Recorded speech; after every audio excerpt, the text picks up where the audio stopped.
Para mabantayan ang yamang dagat at matulungan ng mga kababayan nating mangingisda, plano ng gobyerno na magtayo ng permanenteng istruktura sa Benham Rice. Balitang hatid ni Chino Gaston.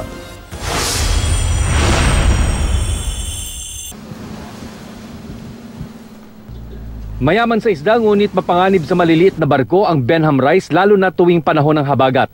Kaya ang mga kaya lang mangingisda doon ang mga malalaking bangka gaya ng kinakapitan ni Romeo Sarco.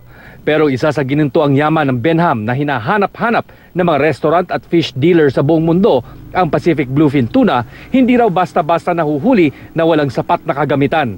Mayroon nakahuli ng 240 kilos, ganun. Sa bigat pa lang niya, halos mapuputol na yung aming gamit.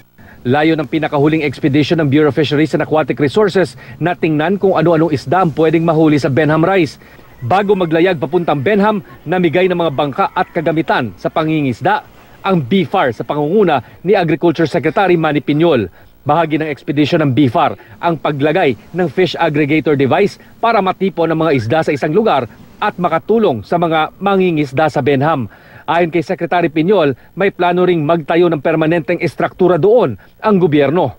Ano ang purpose ng building? Number one, it will serve as a research facility. Maglalagay kami ng mga siyentista na siyang mananaliksik kung anong meron sa Benham Rice.